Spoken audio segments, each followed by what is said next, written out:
Um, Today, I'd like to talk about uh, should you see a psychiatrist and why should you, when should you, how should you? I think people fret about seeing a psychiatrist, not knowing what to expect. Um, and I think it's by the time they see me, they're worrying so much about it that I don't understand because it's not that big of a deal, at least to me. I just see it as somebody taking care of themselves and sitting with an expert to try to figure out what to do. So um, let's get right into it. If you are somebody out there in the world having any kind of distress, like trouble sleeping, or your mood has been off, or you have mood swings, or you're irritable, or God forbid you hear voices, or you feel paranoid, things like that, or you just feel like stress at work is kind of overwhelming you, and you have muscle tension or headaches or other physical symptoms, I think it's good to get checked out. Now, you don't always need to see a psychiatrist. In fact, most people go to a family doctor first.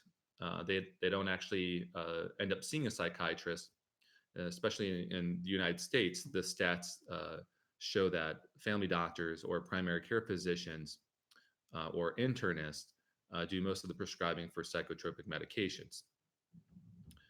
So, if you have a family doctor or an internist, you can talk to them about your mental health. Sometimes you're going to have to bring it up and let them know that you're not feeling well, and ask them, hey, do you think this could be partly due to my anxiety? Say you have migraines or something. Those doctors need to ask you about anxiety. Now, the curious thing is, I think some primary care doctors and internists aren't as comfortable discussing mental health topics, and that's not their fault. Because think of it, the primary care doctor is dealing with all kinds of things, like diagnosing sexually transmitted diseases, or doing well baby checkups, or someone comes in with a cut in their finger, or somebody has asthma, or they have chronic obstructive pulmonary disease, or they have diabetes or high blood pressure, um, or they hurt their lower back or something. So all these things can happen, but mental health things aren't always prominent. Um, and part of the reason is because when patients come in, when they discuss mental health, a lot of times they just present with an idiom of distress. And what I mean by that is when people are complaining about their back tension, they don't always say to you that they have anxiety.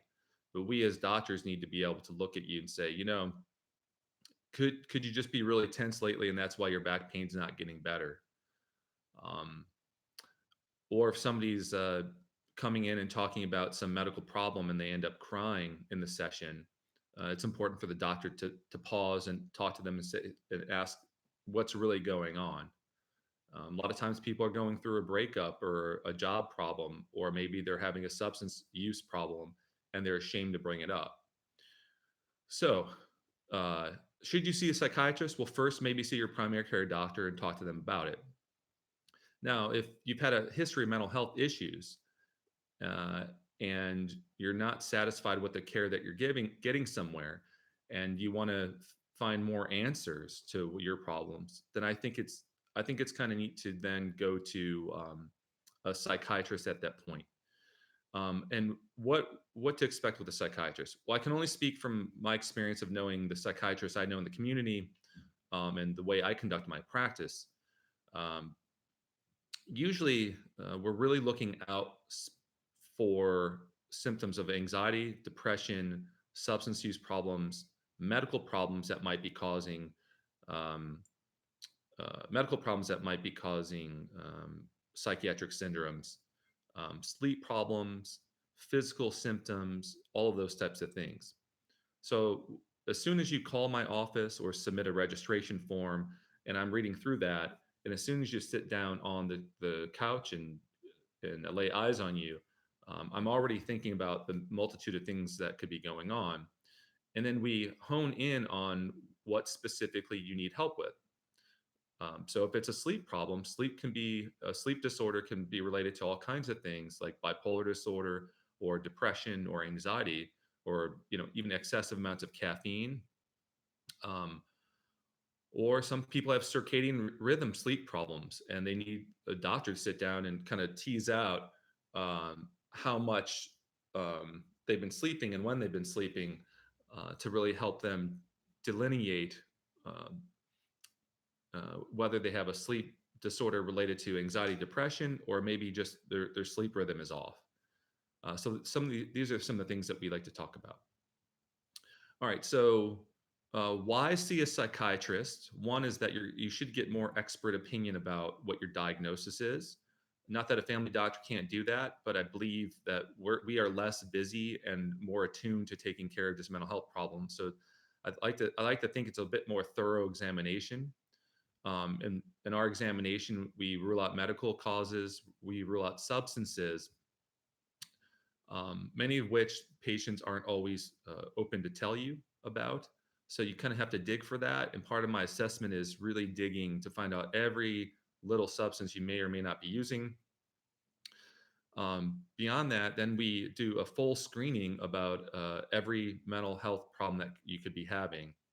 We go through your family history, and we go through your social life, your current work life, and any past trauma that you may have gone through. So we cover all those bases, and let me tilt my camera down here. Um,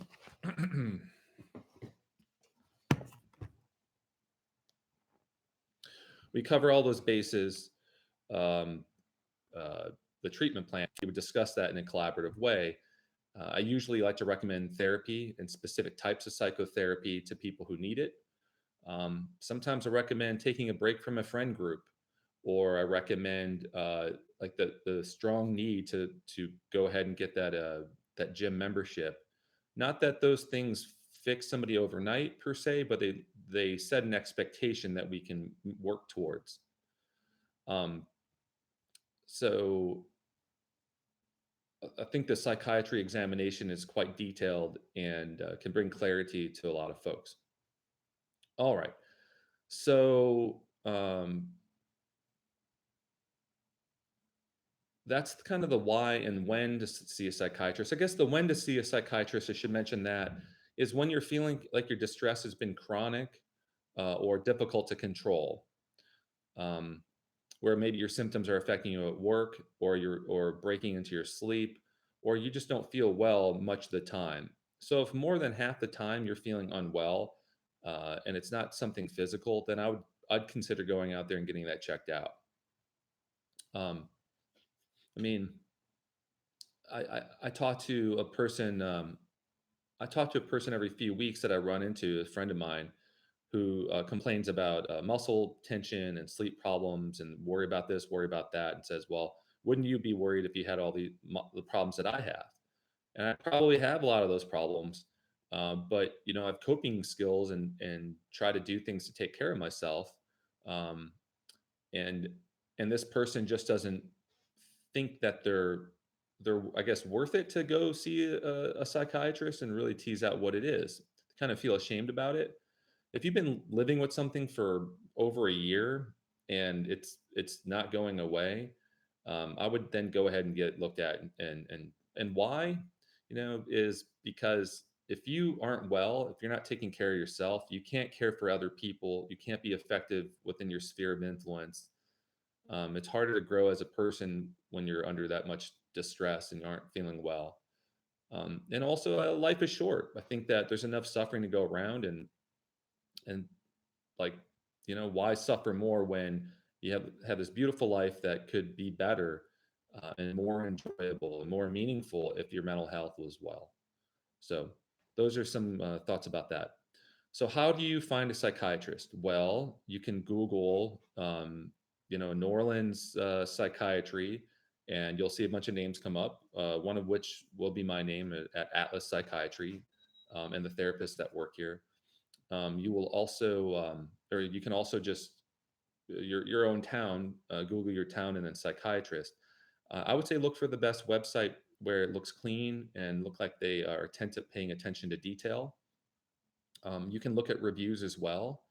I know I have some very lovely reviews that I'm blessed to have, and some really terrible ones that um, I feel like were misunderstandings, or folks that were just upset with me because I couldn't prescribe certain medications to them, or they just were angry in general, and I caught the bad end of that. Um, Try to be respectful to all our patients and to help them and guide them through. Sometimes it just doesn't work out. So sometimes you get some bad reviews. But there need to be enough reviews and enough information out there showing who you really are and what services you provide, and how people's experiences have been. Um, Other than that, there's Psychology Today. I believe that you can look through psychiatrists there, or psychologists, or you can ask your psychologist or social worker that you're seeing about a referral to seeing a psychiatrist. Um, I think it could be money well spent, an experience that a lot of times will be an inflection point between, you know, the worst part of your life to a better part of your life, and that can be a pivotal moment for you. So, if you have any questions, please comment below. We'll have our site below as well in the comments. Um, if you have any other questions, you can email through our website, atlaspsychiatry.com, and I'll see you at the next live stream.